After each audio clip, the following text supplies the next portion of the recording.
और भोजपुरी के बहुत बढ़िया गायिका खुशी कक्कर। खुशी छपरा में खुशी लुटाने आई है आज।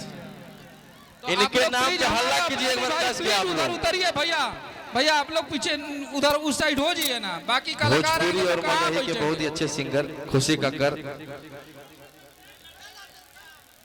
एकदम पिछवाड़ लालटेन छाप। खेसारी लाल जिंदाबाद, तेज तेजस्वी जिंदाबाद, हेलो लालू यादव जिंदाबाद। ब्यास जी 2 मिनट समय दे दीजिए। एक तरफ हो जाओ तुम लोग, एक तरफ कुछ हमारे ऐसे कि थोड़ा भीड़ हुई हो। पार्टी के वक्ता लोग भी हैं, तो हम चाहेंगे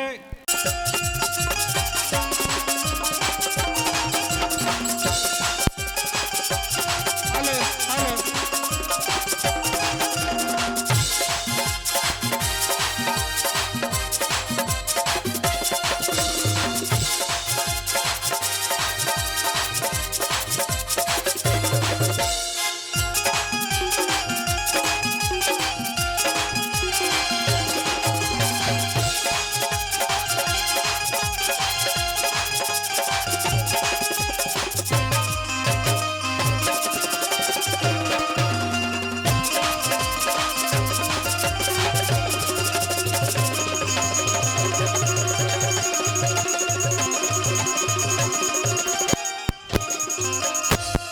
हेलो हेलो, थोड़ा भोकल के और उठा दे।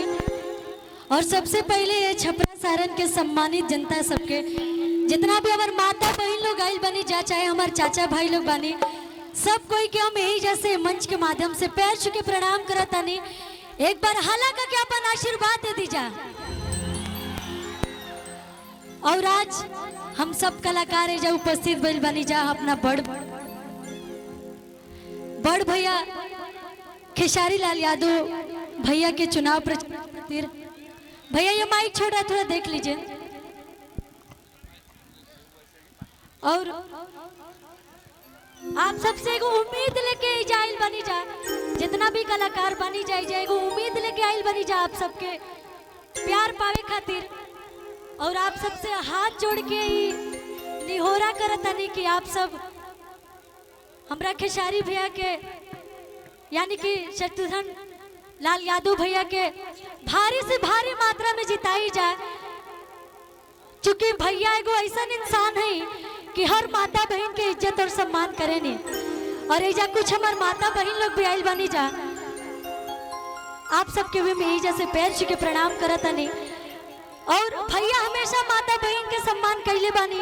और आप सबसे वादा भी कैले बानी कि अगर भैया जीतम तो कोनो भी बहन बेटी के बियाह शादी पैसा के वजह से तो ना रुक सकेला, चाहे और भी कोनो भी बाधा से ना रुक सके।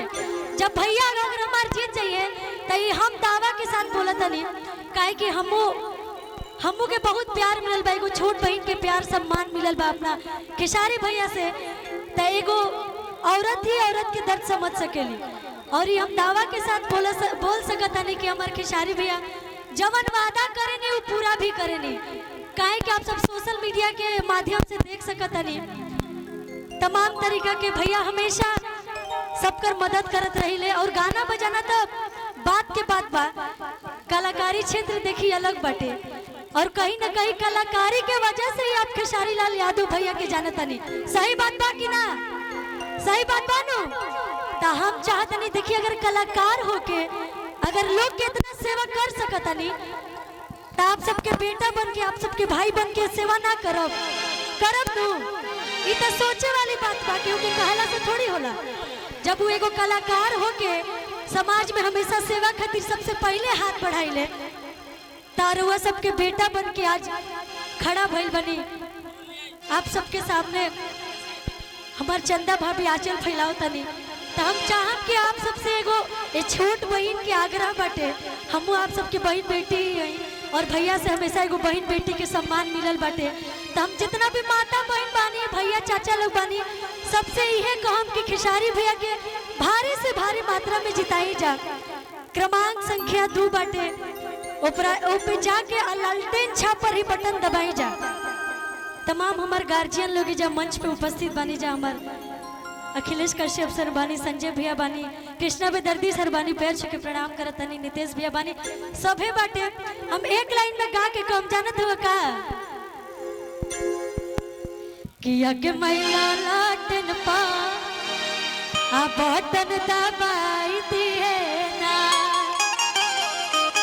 किया के मैला लाटन पा अरे बटन दबाई दिए ना, किया के माई भैया खेसारी के जिताई दिए ना, किया के माई लाटन झुमका वाला जो आप कल परसों रात में बजा रहे थे, किया के माई भैया से दुल्हन के जिताई दिए ना, भैया खेसारी के जिताई दिए ना,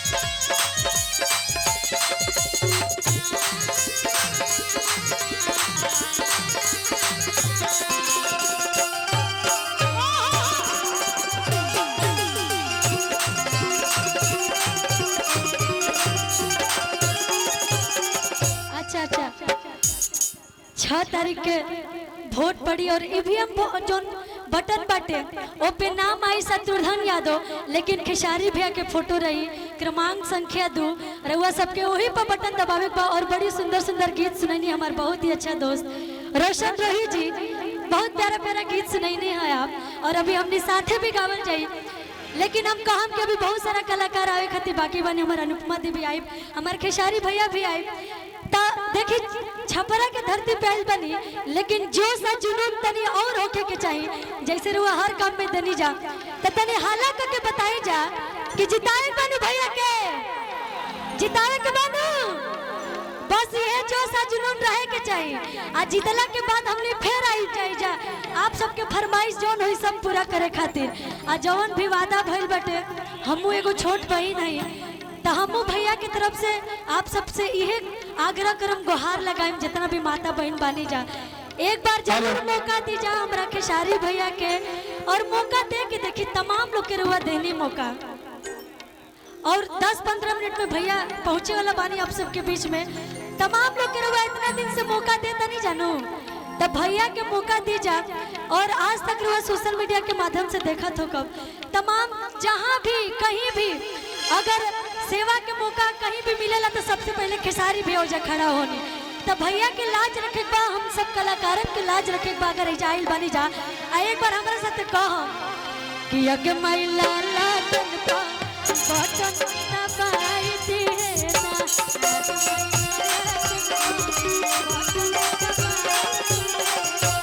अगे भैया खेसारी के जिताई दिए ना,